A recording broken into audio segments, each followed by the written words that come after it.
First up, the big story from Bengaluru. The IT capital has sunk once again after a few hours of rains. The videos on your screen tell the story. Roads flooded, several vehicles were damaged in a metro fence collapse. Rainwater seeps into houses. Several key intersections were waterlogged. Yellow alert has been issued for the next couple of days.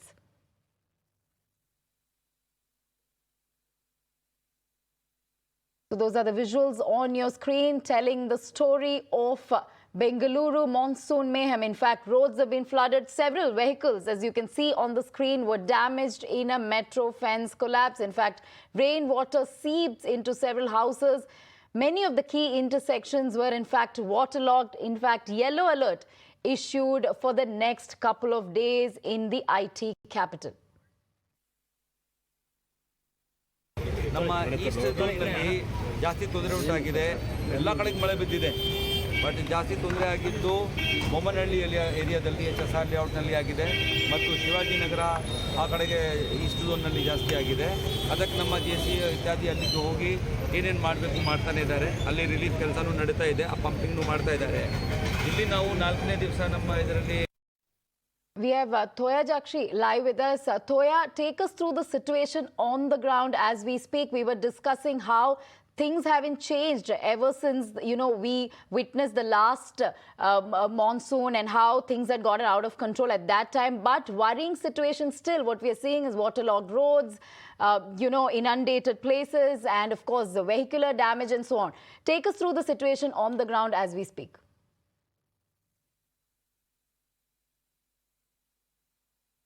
Well, absolutely. This previous rainfall created a huge havoc here in the city of Bengaluru, whereas this time also, citizens are hoping the same thing here in city, because the last time when it rained, it was very, very bad and people lost their life. Water entered into their houses. Right now also we are standing over here at Kudichiknali it's a Kormangla Valley near Mariwala.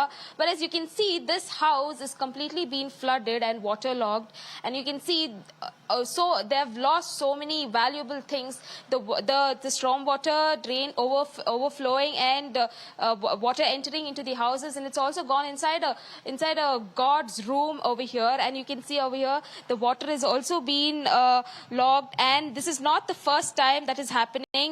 And here we have with us the resident who is the owner of this place, whereas they are telling that this is not happening for the first time. This is the 8th time that is happening, and we are not getting any kind of response from the government. They say that they have spoken to the government, but then they are doing their best, but still there's nothing happening over here. So please tell us what exactly that you're going through, and this is not happening for the first time. Since you're saying that this is happening for the 8th time, please tell us how you're facing this kind of problems.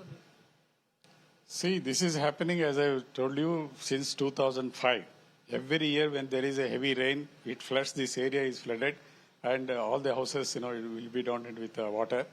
And in the past 3 months, because of the heavy rains, this is the 8th time the water has entered the house. Okay, and of course, whenever we complain, BBMP does its job.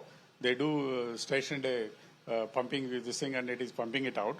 It takes hours together to pump it out. But when the water level is there in the road high, till such time the water level in the house also will be same. And only when it is when it is removed, then we start pulling out all this water, throwing it out. And we have to clean it up. It will take 2-3 hours.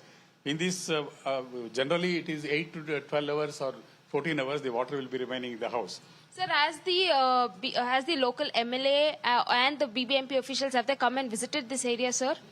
Yes. Our beloved MLA has visited this area and he has taken a lot of steps and he's done a good job, no doubt in that. But BBMP officials also responding quickly, reasonably in the right time. They do that.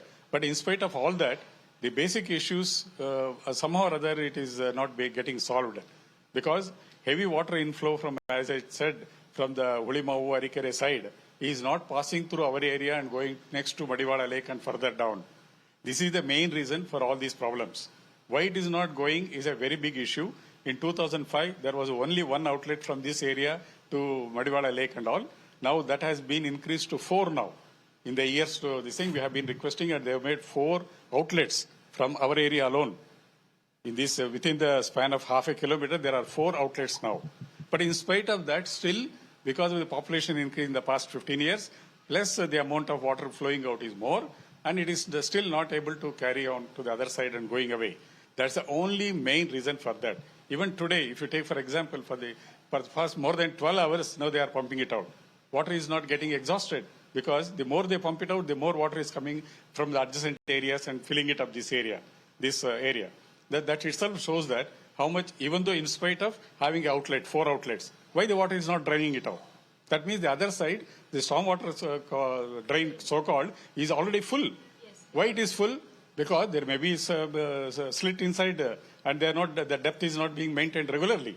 If the depth is there and the volume of water can carried it by that, by this time the whole water should have gone.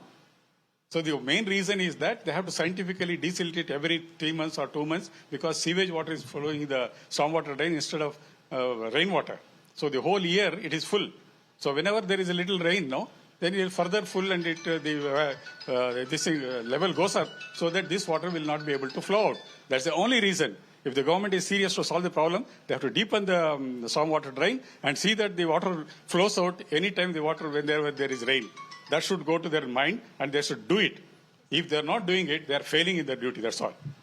So yeah, like this residents are really aggressive towards the government because this situation, this kind of problems that they're facing very often whenever it rains, and this time it is the 8th time that they're facing this kind of problems. And also last time when it rained, you can see that the BBMP and the government has also said, the government has given 600 crores to improve the infrastructure here in Bengaluru. But whereas you can see that, they're not doing any kind of work over here. They're not doing any kind of precautions. Whereas you can see right now, we are also standing. The road is also being completely flooded, and the BBMP is also doing. They're also pumping out the water, and this is not happening for the first time. This is happening very regularly whenever it rains. And they also say that the local MLA, the BBMP, is responding. But yeah, they are responding only when it happens. But after that, they're not doing any kind of work, because only when it rains, they're coming and doing this kind of work. Apart from that, they're not doing anything. Whereas you can see this road is completely it's completely flooded. It's completely, like, you can see this road, and because there's a lake over here, Madiwala Lake, which is very close by to this, the stormwater drain is completely filled and it is overflowing and it is not desilted. That is why it is overflowing and it's entering into the houses, and that is creating a huge havoc here in the city of Bengaluru. Back to you. Right, certainly the situation is worrying, Toya Jakshi, as you were pointing out. Even the resident, they're saying that, of course, the BBMP is responding, but that's not a permanent solution because that's just temporary, and this is something that is being faced by residents year after year, which is a cause of concern. Thank you, Toya, for bringing all those ground reports from Bengaluru.